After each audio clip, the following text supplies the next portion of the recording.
C'était une soirée comme les autres, à Montecito, en Californie. Le vent soufflait doucement à travers les arbres, et la pluie fine frappait les fenêtres de la maison de Ruth Bliss. À l'intérieur, l'atmosphère était calme. Ruth, une mère dévouée, triait des magazines qu'elle comptait jeter, tandis que sa fille, Elisabeth, âgée de 5 ans, dessinait tranquillement à la table de la cuisine. La lumière tamisée de la lampe de cuisine illuminait les crayons et les papiers éparpillés autour de la fillette.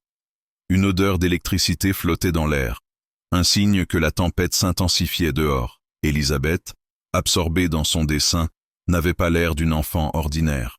Ses cheveux, blonds et légèrement ondulés, se balançaient doucement tandis qu'elle traçait des lignes précises sur la feuille. Ruth s'apprêtait à jeter une pile de vieux magazines quand la voix de sa fille perça le silence. « Il a vieilli ?»« Depuis mon départ », dit Elisabeth d'une voix étonnamment grave, sans aucune trace d'enfance. Ruth, surprise par ce ton inhabituel, tourna son regard vers elle. Elisabeth, le regard fixé sur une couverture de magazine représentant le prince Charles, continuait à parler avec une parfaite maîtrise de l'accent britannique, l'accent royal qu'aucune fillette de son âge ne pouvait posséder. Ruth frissonna. Comment une petite Californienne pouvait-elle parler avec un tel accent? Oui, il est plus vieux, tout ridé ici et tout grisonnant. Ça ne lui ressemble pas, n'est-ce pas? Qu'en penses-tu? Demanda Elisabeth, jetant un regard à sa mère. Ruth, pétrifiée, n'arrivait pas à comprendre ce qu'elle venait d'entendre. « Maman, laisse ça et continue ton dessin, » dit Ruth d'une voix tremblante, espérant que ce n'était qu'un simple caprice d'enfant. Mais la voix d'Elisabeth, claire et posée, ne laissait place à aucun doute. Elle n'était plus une simple enfant. « Ne fais pas ça, maman. Tu comprends, je dois absolument retrouver Charles.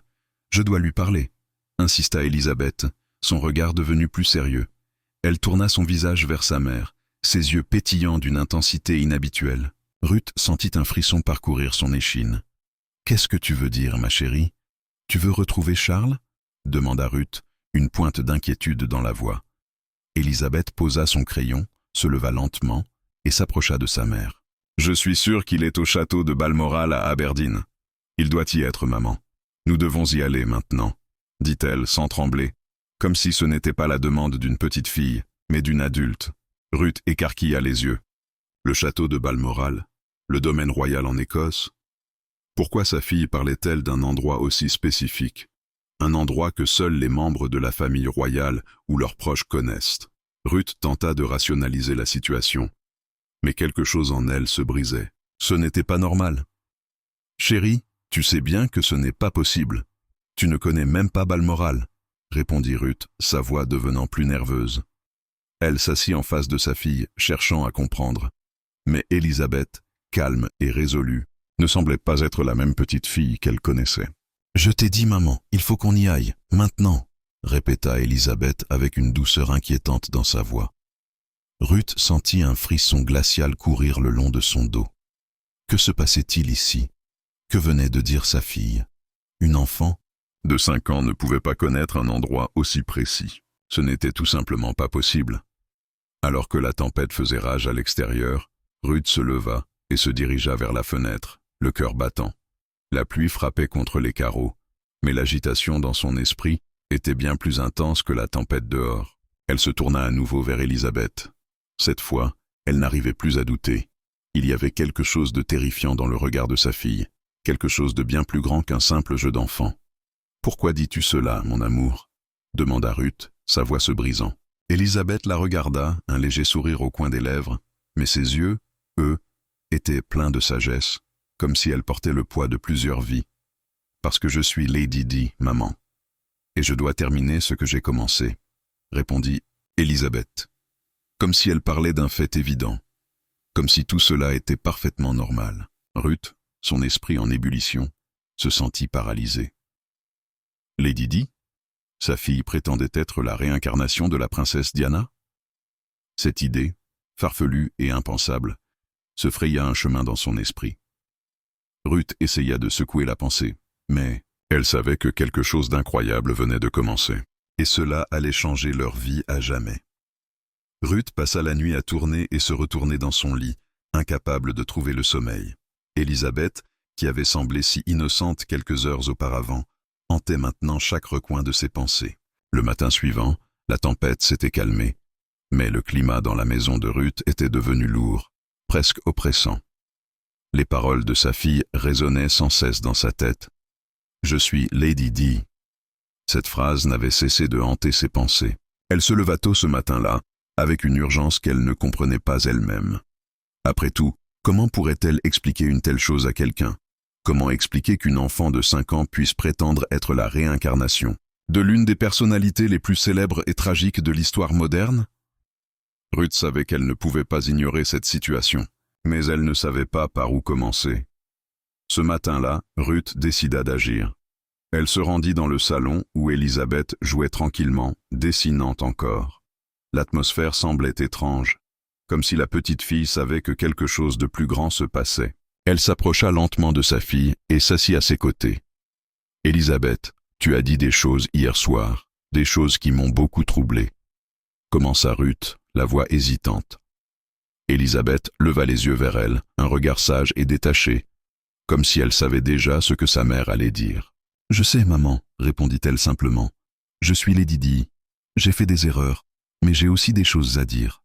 Je dois les dire à Charles. » Ruth déglutit difficilement. Elle ne pouvait plus nier qu'il y avait quelque chose d'étrange dans le comportement de sa fille. Ce n'était pas juste un caprice d'enfant, une phase. C'était trop précis, trop réaliste. Ruth se sentait prise au piège entre le désir de protéger sa fille et la nécessité de comprendre ce qui se passait réellement. « Comment? Sais-tu tout cela, mon amour? Comment connais-tu le prince Charles, Balmoral, tout ça ?» demanda Ruth, la voix brisée par l'incertitude. Elisabeth baissa les yeux, semblant profondément absorbée par ses pensées. Puis, après un long silence, elle répondit « Je me souviens, maman. Je me souviens de tout. Je me souviens des lieux, des gens.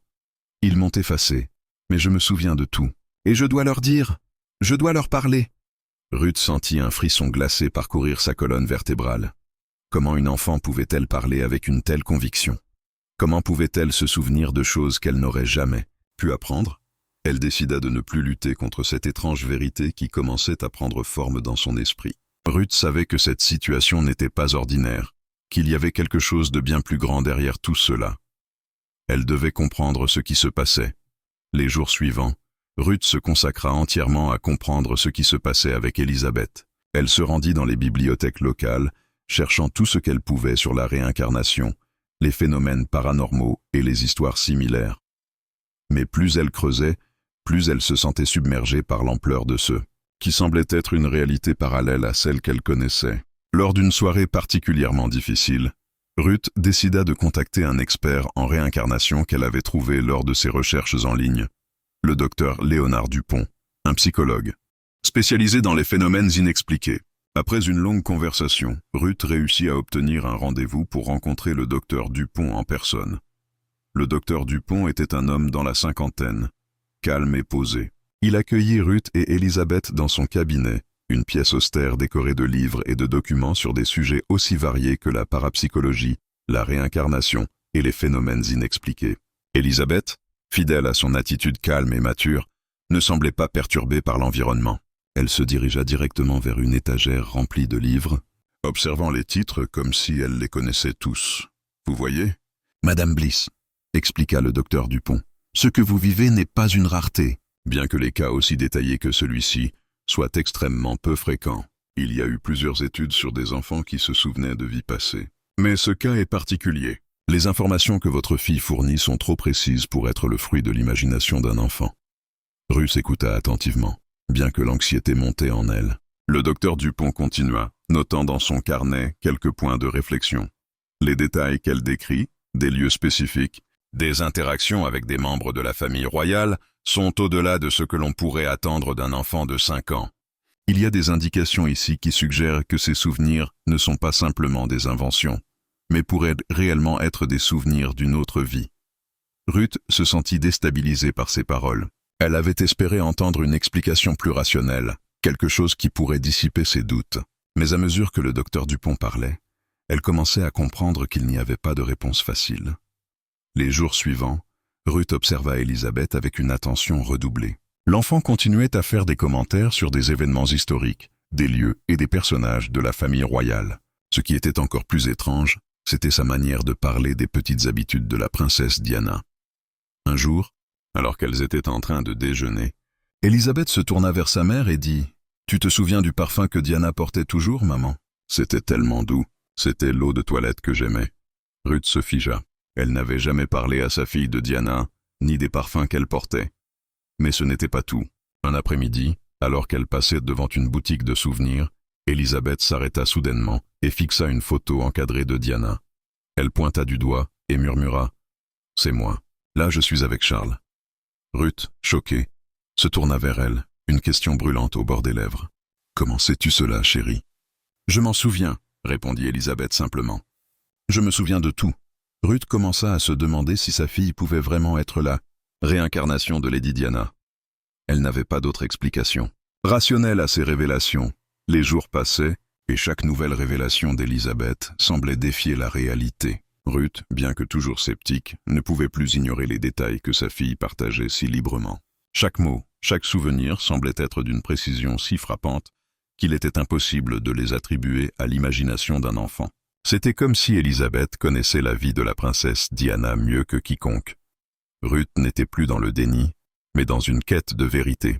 Elle savait qu'elle devait aller plus loin, qu'elle ne pouvait pas laisser cette histoire en suspens sans chercher des réponses. Alors, après plusieurs nuits sans sommeil, elle décida d'agir en contactant un expert en réincarnation réputé, le docteur Sophie Marchand, une anthropologue spécialisée dans les phénomènes paranormaux. Elle espérait que ses connaissances pourraient offrir un éclairage nouveau sur le cas étrange de sa fille. Le docteur Marchand les accueillit dans son cabinet, une pièce décorée de livres et de photographies anciennes. L'atmosphère était studieuse mais chaleureuse, et Ruth se sentit légèrement apaisée en pénétrant dans cet espace professionnel. Élisabeth, quant à elle, sembla tout à fait à l'aise.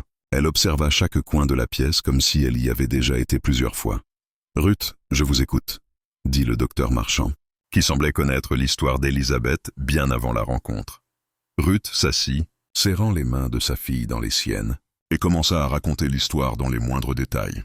Elle parla des comportements étranges de sa fille, de ses souvenirs et de ses conversations avec l'accent royal, puis des révélations sur les lieux et événements liés à Diana. Le docteur Marchand l'écouta attentivement, prenant des notes. Lorsqu'elle parla de Balmoral, de Charles, et des événements qu'Élisabeth décrivait avec une telle précision, la spécialiste ne montra aucun signe de surprise. Elle avait entendu de telles histoires auparavant. Mais ce qui rendait cette affaire encore plus étrange, c'était la cohérence des récits d'Élisabeth et les détails historiques que la fillette semblait maîtriser avec une facilité déconcertante. « Vous voyez, Ruth, » commença le docteur Marchand après un long silence, « ce genre de phénomène est très rare, mais pas inédit. Il existe des cas documentés d'enfants qui se souviennent de vies antérieures. Ce qui rend ce cas si fascinant, c'est la précision des informations qu'Élisabeth fournit. Elle connaît des détails que seuls des proches de Diana pourraient savoir. » Ruth regarda le docteur Marchand, le cœur battant. « Vous voulez dire que vous croyez que ma fille pourrait être la réincarnation de Lady Diana ?» Le docteur Marchand hocha la tête lentement. « Ce n'est pas une question de croire, mais d'examiner les preuves. » « Et là, Ruth, les preuves sont troublantes. » Le docteur Marchand proposa alors une série de tests. Elle souhaitait que Ruth lui fournisse des photos de Diana, des objets liés à sa vie, et qu'elle suive une série de protocoles afin de vérifier si Élisabeth réagissait différemment en présence de ces éléments. Ruth accepta, bien que ses mains tremblent à l'idée de ce qu'elle pourrait découvrir. La première série de tests fut une session de photos. Ruth apporta une dizaine de photos de Diana, certaines prises lors de ses voyages, d'autres dans des moments plus intimes. Élisabeth, qui n'avait jamais vu ces photos, se montra étonnamment familière avec certaines d'entre elles. Lorsqu'elle en reconnaissait une, elle la pointait du doigt, la regardait attentivement, et souvent murmurait des détails précis. Elle parla de la dernière rencontre qu'elle avait eue avec Charles ou encore des instants où elle se sentait comme une prisonnière dans son rôle de princesse. Ruth frissonna en entendant sa fille décrire avec exactitude une photo où Diana posait avec un sourire timide, près d'un lac en Écosse. « C'était à Balmoral », dit Élisabeth avec une voix calme. « Je me souviens du vent qui soufflait dans mes cheveux, mais la scène qui fit réellement vaciller Ruth arriva lorsqu'Élisabeth réagit à une vieille photo de Diana et du prince Charles, prise lors de leur voyage à Hong Kong en 1989. Il était plus jeune et plus heureux, dit Élisabeth, avant de secouer la tête. Mais j'étais déjà fatigué. Je savais que quelque chose allait mal tourner. Ruth, les yeux écarquillés, se tourna vers le docteur Marchand, qui sembla tout aussi bouleversé. Elle ne pouvait pas savoir tout ça. Ces souvenirs n'ont été partagés que par des proches, et encore, jamais publiquement. C'est impossible. Le docteur Marchand était d'accord. Il y a une cohérence dans ses déclarations, une profondeur dans sa compréhension des événements. Cela ne correspond à rien d'ordinaire. Le test suivant se fit en écoutant des enregistrements des voix de Diana. Le docteur Marchand et Ruth demandèrent à Elisabeth de réagir aux sons et aux inflexions vocales qu'elle n'aurait jamais pu entendre auparavant. Dès que la voix de Diana résonna dans la pièce, Elisabeth s'immobilisa, les yeux fixés sur l'enregistreur. Puis, sans aucun préavis, elle prononça des mots qui gelèrent le sang de sa mère. « Je suis fatiguée. »« Ruth, » dit Elisabeth d'une voix rauque, comme si elle se souvenait de moments intimes qu'elle n'aurait jamais pu connaître. « Je dois parler à mes enfants, avant qu'il ne soit trop tard. » Ruth blêmit en entendant sa fille reproduire des mots de Diana avec une telle précision, une telle émotion. Elisabeth n'était qu'une petite fille, et pourtant elle semblait incarner l'âme de la princesse disparue. Le docteur Marchand, choqué mais fasciné, regarda Ruth. « C'est la première fois que j'assiste à un phénomène aussi concret. Les souvenirs d'Elisabeth sont bien trop détaillés pour être le fruit de l'imagination d'un enfant. » À ce moment-là, Ruth se rendit compte que son esprit avait accepté une vérité inconfortable. Elisabeth n'était pas simplement une enfant racontant des histoires. Elle était peut-être réellement la réincarnation de Lady Diana. L'idée la terrifiait, mais elle ne pouvait plus la repousser. Encouragée par le docteur Marchand, Ruth prit une décision radicale. Elle allait emmener Elisabeth en Écosse, sur les traces de la vie de Diana. Peut-être, pensait-elle, que ce voyage offrirait la confirmation qu'elle cherchait, ou peut-être révélerait-il la vérité qu'elle ne voulait pas entendre. Mais il n'y avait plus de retour possible.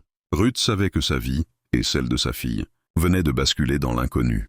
Les jours suivants furent empreints d'une étrange quiétude, comme si le temps s'était suspendu autour de la famille Bliss.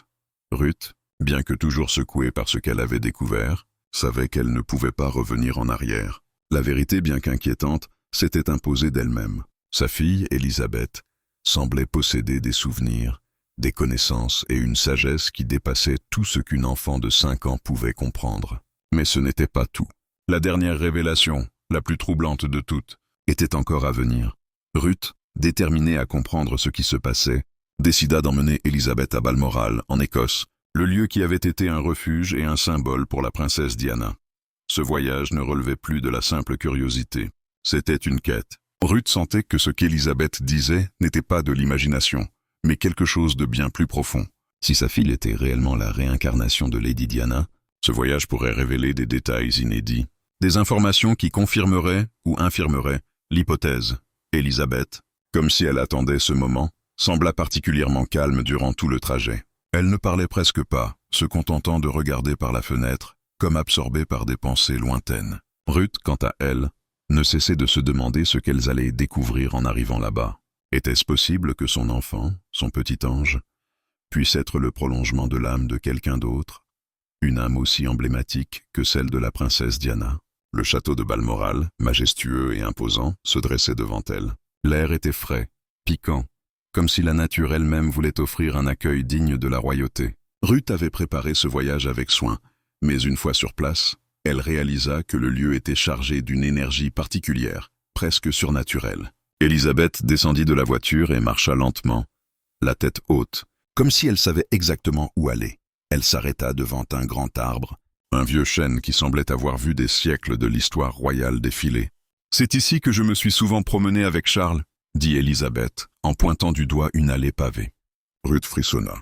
Comment pouvait-elle savoir cela? Comment peux-tu te souvenir de cela?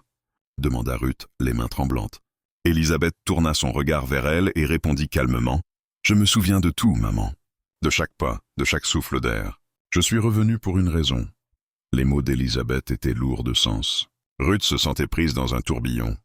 Comme si chaque mouvement de sa fille était un indice supplémentaire dans un mystère qu'elle n'avait pas le pouvoir de résoudre. Alors qu'elles poursuivaient leur visite du château, un guide du musée, Thomas, les rejoignit. Il était âgé, calme, et connaissait chaque recoin du château. Il commença à leur faire visiter les salons et les espaces intérieurs, racontant l'histoire de Balmoral et de la famille royale. Elisabeth écoutait attentivement, mais quelque chose de plus étrange se produisit. Lorsqu'ils arrivèrent devant une vitrine contenant des objets personnels de Diana, Élisabeth s'approcha et s'arrêta net. « Ça, c'est à moi », dit-elle d'une voix qui n'appartenait pas à une enfant de 5 ans. « C'est ma robe. J'ai porté cette robe à un bal à Londres. » Thomas la regarda perplexe. « C'est une robe que Diana a portée lors d'un gala en 1986. Comment savez-vous cela ?» Élisabeth pointa du doigt la vitrine. « J'ai dansé cette nuit-là. Charles m'a fait un compliment. Il a dit que je brillais plus que les étoiles. » Thomas, bouche bée, laissa échapper un murmure. « C'est incroyable. » Ruth se tourna vers lui, inquiète. Elle ne pouvait pas savoir tout cela. « Vous le savez, n'est-ce pas ?» demanda Ruth, presque suppliant.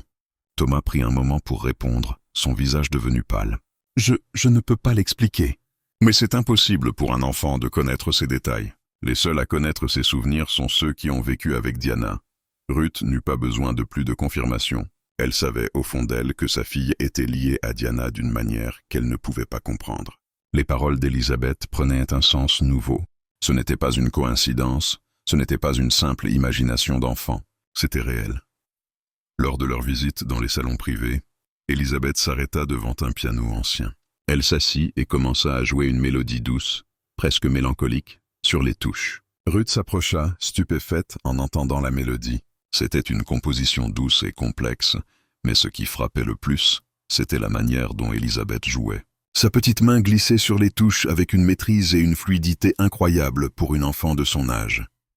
Cette chanson, je l'ai écrite pour Charles, mais je ne l'ai jamais enregistrée, murmura Élisabeth en jouant. Ruth se figea. Quoi? Tu as écrit cette chanson? Demanda-t-elle, choquée. Oui, c'est la chanson que j'ai écrite quand j'étais Diana. Je n'ai jamais pu la terminer, mais elle est toujours là, dans mon cœur. C'est pour Charles, répondit Élisabeth avec une tranquillité déconcertante. Ruth, abasourdie, sentit un frisson traverser son corps. La musique, bien que simple, portait une émotion qu'aucune autre mélodie n'aurait pu susciter. La profondeur et la mélancolie des accords évoquaient une époque révolue, une époque où Diana, en tant que femme, avait été piégée entre l'amour et la royauté, entre la liberté et la contrainte. « Tu as écrit ça pour Charles ?» répéta Ruth, la gorge serrée. Élisabeth, sans répondre, termina la mélodie et se leva, le regard perdu dans le vide, comme si elle venait de terminer une tâche qu'elle avait attendue toute sa vie. Plus tard dans la journée, alors qu'elle se dirigeait vers la sortie du château, Élisabeth s'arrêta net et se tourna vers Ruth. « Je dois leur dire, maman. Je dois dire à Charles et aux enfants que tout ce que j'ai fait, c'était par amour, » dit-elle d'une voix grave, pleine de conviction. Ruth la regarda, bouleversée. « Que veux-tu leur dire, chérie ?» Élisabeth répondit d'une voix calme, comme une adulte. « Je vais leur dire que l'amour ne meurt jamais, et que même si mon corps est parti, mon cœur les a toujours suivis. Ils doivent vivre librement. » Ruth sentit une boule dans sa gorge. Ces mots, d'une sagesse infinie pour une enfant de 5 ans, semblaient bien plus être un adieu qu'une simple déclaration. C'était comme si le passé de Diana avait trouvé un écho dans sa fille, une voix douce et rassurante pour ceux qu'elle avait laissés derrière. Alors qu'elle rentrait chez elle, Ruth ne pouvait s'empêcher de réfléchir à tout ce qu'elles avaient vécu à Balmoral. Et bien qu'elle n'ait toujours pas toutes les réponses, elle savait désormais que son enfant était lié à quelque chose de plus grand, de plus mystique. Elle ne pouvait plus douter. Élisabeth était la réincarnation de Lady Diana. Mais plus que cela, elle portait en elle un message d'amour et de liberté, un message que Diana n'avait pas pu délivrer avant sa mort. Le voyage à Balmoral avait permis à Ruth de voir la vérité en face. Et bien qu'il restait encore de nombreuses questions sans réponse, elle savait que la mission de sa fille, ou plutôt de l'âme de Diana, était sur le point de se terminer. Et peut-être, pensa Ruth, cette quête était le dernier acte d'amour d'une mère pour ses enfants.